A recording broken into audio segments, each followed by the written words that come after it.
Hey, you're listening to TN Truck Thought, or the Triple T Pod for short. It's a monthly podcast featuring some of the brightest minds in trucking. Our carefully selected panel of industry experts gets to the bottom of the most challenging and controversial issues facing the trucking industry today. In each episode, we'll take a deep dive into all things trucking, including what's new in government and research, as well as some practical and theoretical discussions on issues like the rise of nuclear verdicts and how to adapt to this crazy supply chain, and even the driver shortage. So, without further ado, I'm Sean Garney. And I'm Steve Keppler of Scopelitis Transportation Consulting, and welcome to the show. Welcome to the latest installment of the Triple T Pod, brought to you by TrueNorth Company.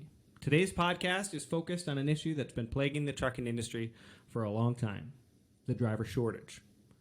The American Trucking Associations and others have been raising the flag on this looming dilemma for a long time, at least as long as I've been in the industry. Most recently, ATA estimates that we're 80,000 drivers short of meeting demand. And if we keep going on this pace, we'll be 130,000 drivers short by 2030. Now, if we take into account the fact that we'll need to replace all those retiring drivers, our industry is going to need to hire nearly 1 million drivers by 2030. Of course, historically, detractors have pointed to driver pay and the demanding lifestyle of the trucking industry as the actual cause. They'll tell you we'd have more truckers if we just paid them better and if trucking wasn't so hard. But that's been changing a little bit recently, too. The Great Resignation has hit all industries, and the trucking industry is no exception. The pandemic-induced supply chain crisis has finally caught the attention of Congress and industry regulators, bringing to the forefront the massive implications of this driver shortage. It turns out, once goods stop making it to shelves, people finally start noticing. Kind of funny how that works. When people talk about the challenges associated with recruiting talent to the trucking industry, one obstacle is frequently cited, and that's the federal restriction against allowing truck drivers under the age of 21 to operate across state lines. You see, if I'm a driver under 21 in Kansas, I can haul freight from Kansas City, Kansas, across the state 6 hours to Colby, Kansas, but I can't cross the river to deliver goods to Arrowhead Stadium ahead of Sunday's game. That's why so few fleets use drivers 18 to 21. A recent ATRI survey found that only 20% of large fleets use drivers under 21, and only 15% of small fleets do the same. Ultimately, what happens is that many talented candidates from high school, who might not be targeting college as their next step, decide to swing a hammer or use a wrench instead of joining our great industry. And that means trucking needs to wait until these candidates fail at swinging a hammer or wrenching before they consider driving a truck. It's not really ideal. Now, the good news is we've got great people out there in the world trying to solve those problems, and we're going to talk to some of those folks today. And now it is my absolute pleasure to introduce you to one of the folks really attacking the problem. Dave Dein is the truck driving program coordinator and instructor at Patterson High School Supply Chain and Logistics Training Center, and co-founder of Next Generation Trucking Association. That is a mouthful, but we appreciate you coming here. He's a trucker since 1988. He's worked as a driver, a manager, a founder of Faith Logistics, which is a nonprofit truck driving school ministry. And now he's working in high schools, getting people excited by trucking. So welcome, Dave and Bill. Welcome, Steve. Thanks, everybody, for listening. Welcome to the Triple T Pod. Awesome. Thanks for having me today. Yeah, you bet. We'll jump right into this, Dave. You and I met, last spring. I was actually trying to put together a panel for an industry conference to try to educate folks on sort of what millennials are looking for, how to attract the younger generation in trucking. And I was just so enamored by our conversation and the work that you're doing out there in California that I just knew that we needed to have you on the show. And so I wanted to thank you for that. I wanted to ask if there are big fires out where you're at, because Patterson is in Northern California. It must be pretty smoky out there, so we're hoping that you guys are all safe. Is that true? We're Central California, so the fires are a little bit farther north of us, so we haven't had any effects of the smoke. But last year was extremely smoky. Oh, boy. That must make trucking a little hard, too, but... All right, well, so why don't we get started? 73, actually just came out with a report recently, says 73% of the people who join trucking are introduced to it by an adult relative. like a dad or a mom or a grandpa or an aunt or an uncle. I always say there's two ways into trucking. Your daddy was a trucker and your daddy's daddy was a trucker, or you just trip head first. So wondering which category you fit into. Maybe you'll give us a little bit of your story into trucking. So my father was a truck driver. He was actually drafted at the age of 18, and he got drafted during World War II, and he was a truck driver for 4.5 years in the South Pacific. So after he came home from the war and started a family, I grew up hearing a lot of his war stories. So I didn't have the typical nursery rhyme stories. I had him going on a secret mission to pick up jet fuel or whatever. But those are the stories that really got me intrigued about trucking, about the sense of adventure and that sense of freedom. And so, yeah, even at a young age, I was definitely considering trucking. That's fantastic. So then why start a high school program? Yeah, that's a great question. I as you mentioned earlier, I got started trucking in 1988. Ended up driving a truck to pay my way through college. And then after I graduated with a business degree, I went back into trucking. And I was actually driving for Frito-Lay. And had a kind of a interesting experience one day where I ended up going to a friend's barbecue. And there was a young boy that was kind of hanging out by himself. So I picked up a football and started playing catch with him. And I asked him that one question that people always asked me growing up, which was, hey, what do you want to do when you grow up? And he stopped and he held the football, and I still remember his face. His name was Anthony. And he said, when I grow up, I want to go to prison. Oh, I did not expect that. Yeah, you probably haven't heard that before. And I found out later his dad was incarcerated. But I couldn't shake this kid off my heart. I just kept thinking about how messed up everything was. And I was talking to a friend one day, and he said, hey, Dave, if you want to change the world, become a teacher. And I laughed at him. I said, you don't get it. I'm a truck driver with a business degree. That's all I do. And he said, try subbing on your days off. And so I filled out some paperwork, and it was a fun experience. But about the third time I subbed, I saw something in common. And the teachers always left the sub-plans. And at the bottom of the sub-plans was always a list of students' names with a title. The problem kids. Like, these are the kids that keep an eye out for them. And I took such a great offense because I knew at that age I was probably on somebody's list.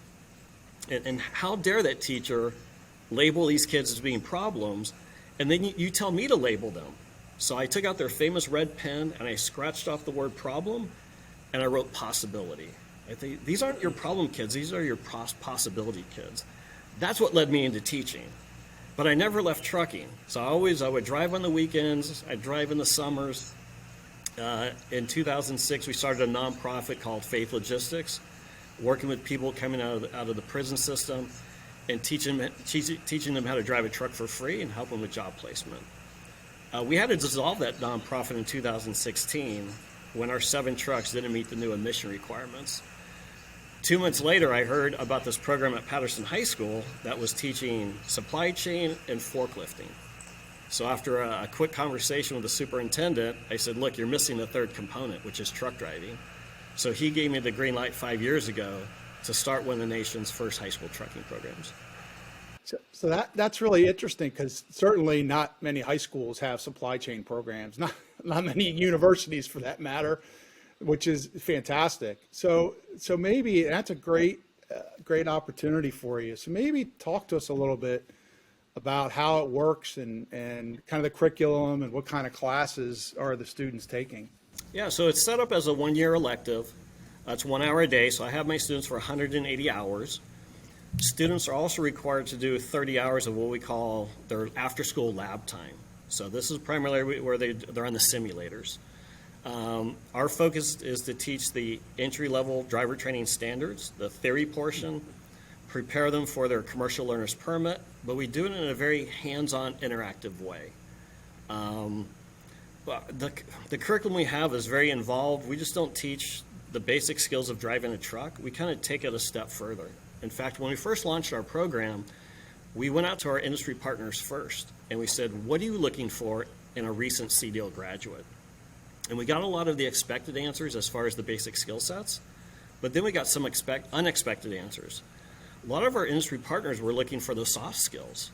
They wanted somebody who was a good communicator, somebody with a good attitude. So we created this thing called Leadership in Motion, which is really it's based around the professional driver qualities. And we allow our students to actually kind of explore what those qualities are and how they can strengthen them. It's just not going to make them a better driver. It's going to make them a better leader and a better person in society overall. But we really kind of focus in on this broader approach. Well, yeah, that's really interesting, because if you look at a lot of the research that's available on drivers and correlations with safety, a lot of what it'll tell you is personality traits are an important factor, right? An indicator of performance. So it's interesting that you've taken that head on, and that's fantastic. So what's been the response to that? I suspect a lot of these students really take that head on and look at it as a great opportunity. It is. Well, it's and really two, I do want to ask as well. I'm sorry to piggyback on Steve's question. What are those personality traits? So right? we look what at are the ones that we're looking for? Yeah. So the first one on our list is attitude. Attitude's always, and that's something. A lot of our industry partners, they mention that, hey, we can teach skills. We can teach somebody how to do the job. We can't teach them how to have a good attitude, right? So attitude's always going to be number one. Time management, of course, perseverance, having a caring heart are all part of those qualities. Being organized is another one. Yeah. The great thing about doing a high school program is we're creating an opportunity for somebody to explore the industry. And when I worked with adults coming out of the prison system, I always had a 100% success rate. I took great pride in that. Every student I worked with, they got their CDL. And that first year we launched our program, we only had 7 students that signed up that first year. And we had 2 out of 7 that got their CDL that year. And I kind of took that I failed somehow. It's like, no, I didn't fail. Because what we're doing is that we're creating opportunities for students to come in and see if this is a good fit for them. And that's what we want. Trucking isn't for everyone. So we do get a lot of what we call the window shoppers that want to come in, explore. Some are going to find the passion for it, some are not. But at least we're creating that opportunity. When I talked at the top of this podcast about that presentation that we put together with your colleague Lindsay Trent from Next Generation Trucking and some other really talented people, but we had a number of motor carriers sort of come up to us afterwards, just wondering how effective this sort of pay it forward method is, right? Because you're producing folks that may get their CDL in an intrastate capacity, but they might not really be eligible to work for some of these other carriers in the future. So their question, to Lindsay and to others were, why should I reach out to my high schools and my communities if I can't hire these drivers, when they're done with your program? And so what would you say to those carriers with those questions? You need to look at the bigger picture. You got to look at what's best for the industry, just not what's for your company. But in the long run, it's going to benefit all the companies if we create this pipeline of young, well-trained talent. Now, I know you mentioned the driver shortage and throughout some of those huge numbers.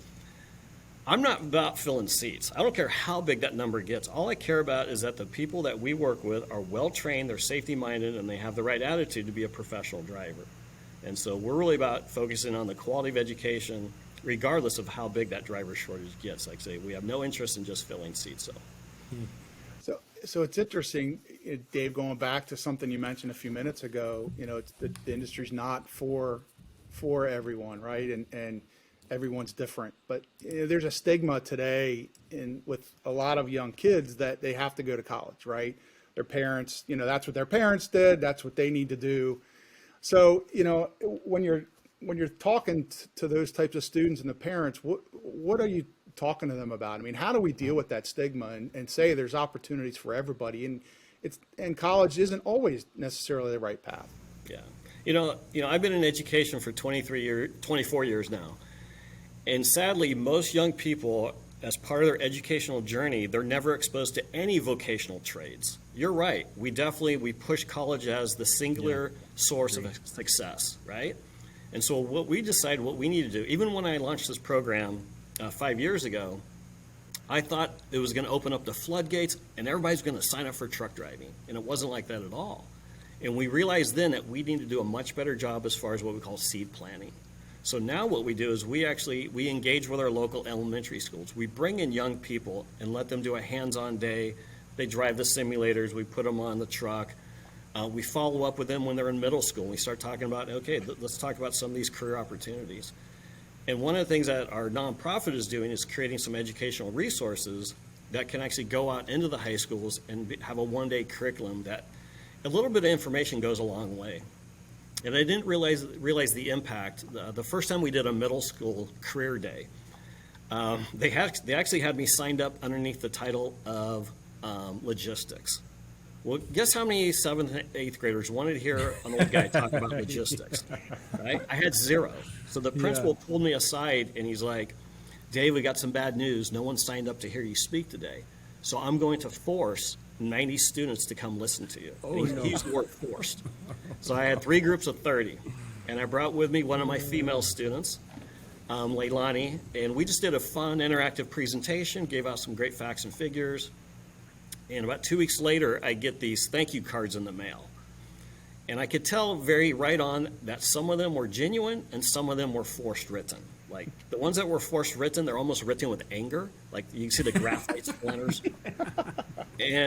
But I realized there was definitely 2 distinct piles. So I started putting them out. Some were like, hey, because of your presentation, I'm either A, I'm now going to consider truck driving, or B, I'm definitely going to take your class in high school. 47% of the students that heard a little 30-minute presentation now have an interest in trucking. And so when I say a little bit of information can go a long ways, it does, but we need to be intentional and consistent with making those connections with young people. You're right. What is it, 77% go into trucking because of a prior personal connection? Most of our students don't have those connections. So we have to create those connections for them. Yeah. Well, it's interesting. You talk I about love that. Oops, sorry. I think that when I came up in high school, there were about 3 things you could do, right? You could be a teacher, you could be a doctor, you could be a lawyer, and then it wasn't until I got to college or beyond that I was like, whoa, there's all these other great things I'm interested in that I could have possibly done. So I just love the idea, and I try to do that with my children too, to just expose them to everything, and you get to pick, and I love that. A little bit goes a long way. I wanted to tack the conversation just a little bit though, because you did mention that your goal is to create safer drivers, right? We're not counting seats, we're counting talent, and I think that's fantastic. Now, I'm sure you're aware what the research says on younger drivers, right? That younger drivers have a higher propensity to get into certain types of citations and violations, dangerous driving, speeding, not using your seatbelt, and that all of those citations have a positive correlation to future crash risk, right? Certainly this is something that the FMCSA program is going to look at. What would you say to the advocates or whomever else that might say, hey, trucking's not right for younger folks? And I'd love to get Bill, if he's still out there somewhere in the ether, I'd love to get your opinion on this too, because having started at 23 and graduating on, and Dave too, you have that practical experience. What would you say to the people that say, hey, their brain's just not developed enough, they can't make good decisions, and they're going to smash into things? What would you say to those folks? Yeah, and I would say that those stats you mentioned are from Class C drivers that don't have the training and experience of going through a program like this. So, and I think that education is a big component of that. I had a student a couple weeks ago who just sent me a text message, and it was a picture of his truck parked on the side of the road with the front tire missing. And he said, Mr. Dein, this just happened. And he says, I had a front tire blowout, and I'm just texting you to thank you for the training that I received in your class because it just saved my life. That is like the most dangerous blowout you could have. He was fully loaded at the time, but he handled it like a pro, and it was just like, you know what? It's about having the quality and type of training. And we look at the military, and they train young people to fly fighter jets. Why is that okay? And it's not okay for a young person to drive a truck, because it's the quality and type of training. And that's one thing we need to really kind of emphasize and let people know that, this isn't a typical, a Class C driving, class where you come in, I'm going to show you, red highway videos all day long and try to scare you into becoming a safe driver. We're trying to educate people and being a safe driver. And so it's really about the quality and type of training. I think, I don't know if Bill, you wanted to comment on that at all, but I did have, a follow on to that, related is, some of these safety groups, they point to safety as a concern, but I want to draw a correlation a little bit to the graduated driver licensing program. There's been research, all the states have those programs, right? And so there's the Insurance Institute for Highway Safety has done some research on those programs, and they find a number of things that are successful. But one of the things they found is key is you talk about the quality of the training, but one of the things those programs are successful with is also the amount of supervised driving during that learning stage. So it's not just teaching and learning, but it's also the application of what you've learned and the supervision of that. And they also talk about the parents being a big part of that process, right? And reinforcing those and teaching their students. So drawing a correlation to trucking, how important is it from your guys' perspective, not just the instructional part, but that supervision and that reinforcement of what's taught in the classroom? Yeah. No, I think it's extremely important. In fact, one of the things we work with our industry partners is to have authentic mentorship programs established I believe it's for any young or any new driver to the industry, just not a young driver, but when I got my license, no one ever kind of took me underneath their wing and said, hey, this is how we do things. They just gave me a set of keys and say, you kind of figure it out, and that's extremely dangerous. But I think any new person to the industry should have some mentorship, and I think it's a huge component. Somebody that can be there to help guide them through the first couple of years. Is your program, we're talking a lot about drivers here, but the trucking industry needs people all over. Are you shaping young minds for other careers or other paths in trucking besides just driving? Yeah, and I'm glad you asked that question. We actually implemented a program last year, and it's actually an assessment called Job Behaviors. And so I did a little pilot program last year, and I tested 135 11th graders. And it's based on 487 attributes of a professional truck driver. So the students, they get the results back, but I also got the results. So what I did is I contacted anyone who scored at the upper end, and I said this: based on this assessment, you have the attributes, we can give you the skills. I want to invite you to take the truck driving class. So last year, 35% of my students were 4.0 students. So these are students, so now I got some of the top students in the entire school are now enrolled in the truck driving class, right? They're not on that substitute teacher's list, are they? Yeah, they're not in the problem section, right? No. So this is where it gets interesting. So they went through the program. They all came up to me sometime during the year, and they say, hey, Mr. Dein, because of this class, I now have a passion for trucking, but I'm still on my pathway to go to college. But they want to use their CDL to pay their way through college. I'm like, that's smart, because we have a huge student loan crisis, and why not use a skill to pay your way through college?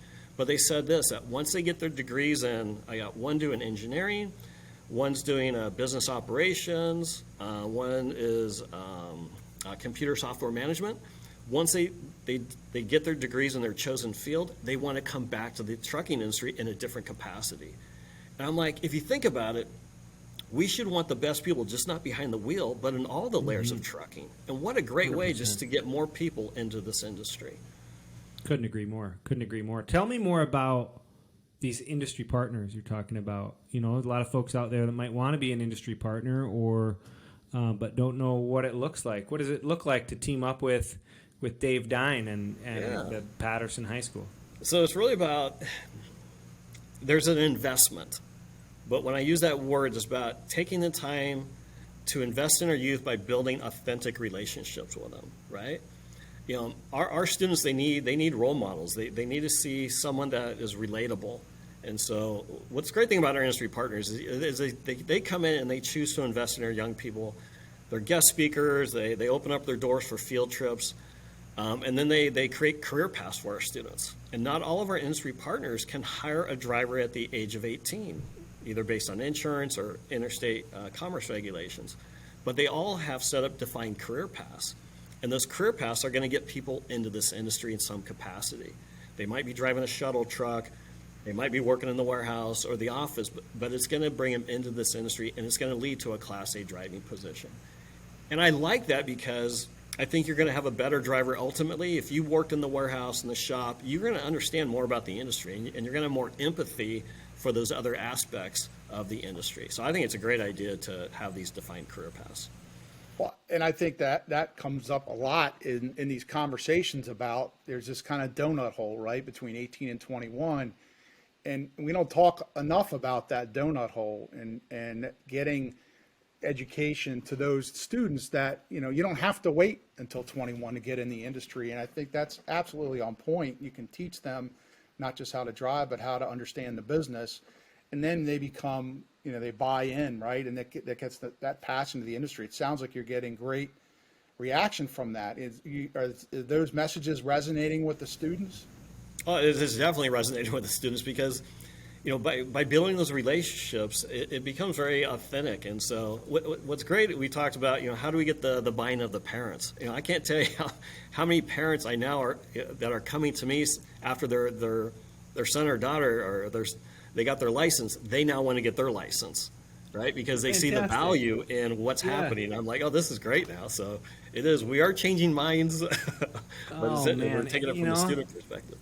That's what we need is just champions in the industry that are just speaking from the heart and are just explaining how great and how important this is. Now, tell me about, back to drivers. I know we've been kind of all over the place, but tell me about what happens, kind of a two-part question. Tell me what happens after they leave your program. You said that they're on the path to a Class A license. Are you guys an ELDT theory provider organization? Are you registered on the theory provider registry? And then once they leave, I'm guessing, do you guys have trucks? Are they able to do the road and the range under your purview, or do they need to go outside to get that help? Yeah, so we are an ELDT theory provider, registered with FMCSA. Once students, they graduate from our program, when they turn 18, they re-enroll in our adult education program. And what we do here in Patterson is that we use adult education funding, and we contract through a private truck driving school. They do the behind-the-wheel training for us, but it's at no cost to the students. So a student that turns 18 by the summer, they can have their license by the end of the summer at no cost. That's fantastic. Yeah. So obviously you've had some success. So are you planning to expand the program? What are you trying to do? What's the high school? What are the next steps there? Yeah, so I was contacted by a lady by the name of Lindsay Trent. This goes back probably 2.5 years ago through a mutual colleague. She called me. She was working for Ryder at the time out of Kentucky, and we were having some conversations as far as, what's being done? Like, what we got going on in Patterson is great, but how do we replicate it?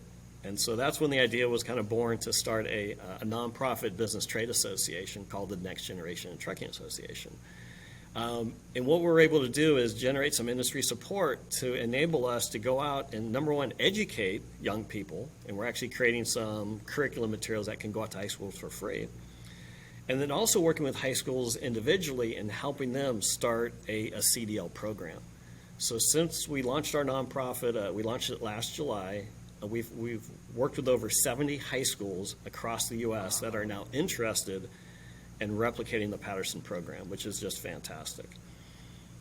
Have anybody stood up their programs yet? And in what states are we having sort of that focus? They're across I think we've worked on probably almost every state by now, including Alaska and Hawaii. And every school district is a little bit different as far as the timing. There are some processes that they have to go through as far as funding, getting curriculum adopted. Most schools, it's going to take 1 year to 2 years to get a program up and running. We have several schools in Kentucky that are going to be starting, Maryland, and we have Oregon actually started one last year, so they got one up and running pretty quick. But we definitely know over the next year to 2 years, we're definitely going to have a lot more schools that are going to be popping up. So your fleet partners, Dave, I think first of all, that's fantastic. 70 schools is phenomenal. You ought to be very proud of that.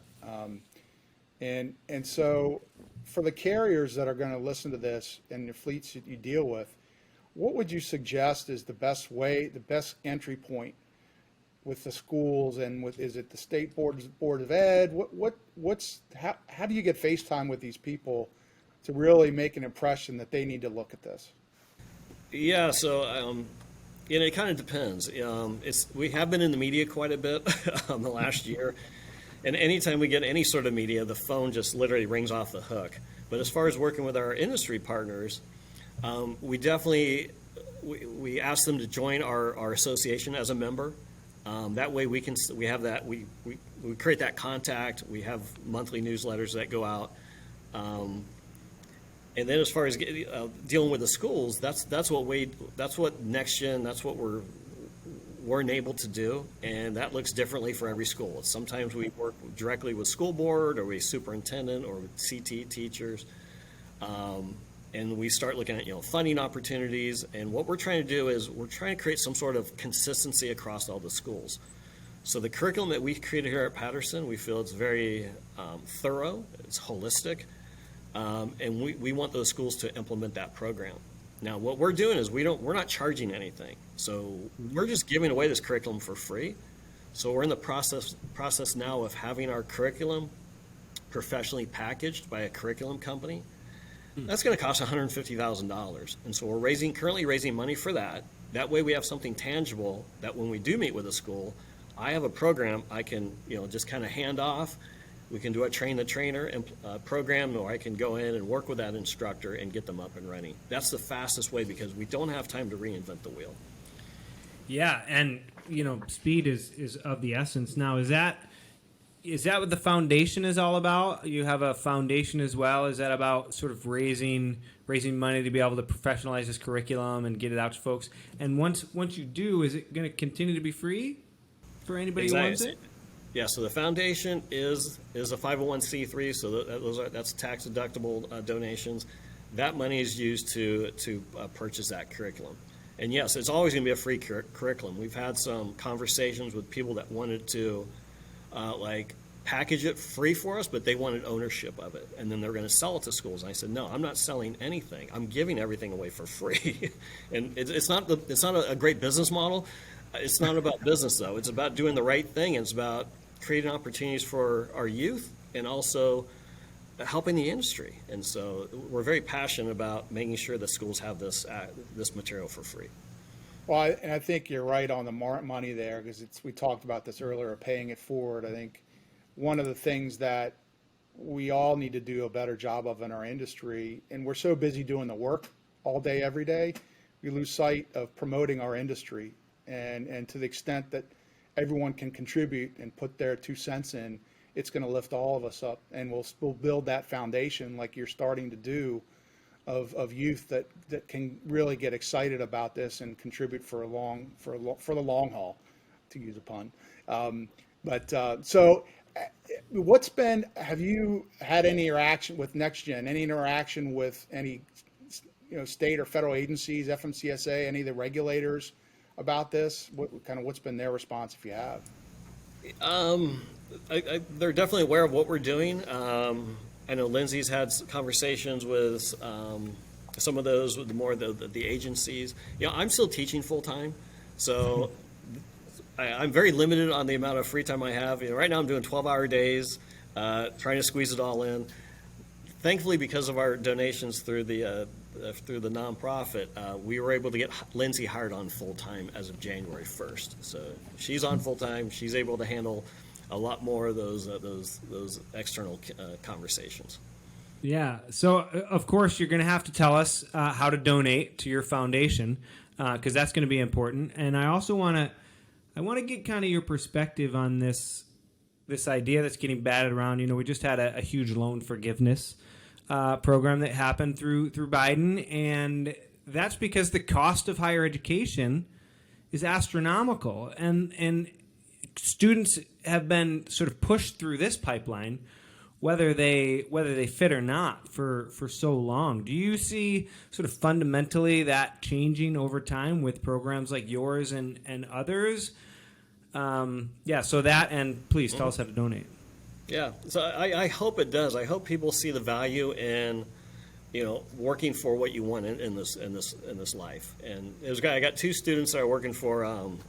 They're both UC college students, and they're driving for Arctic Glacier Ice Company.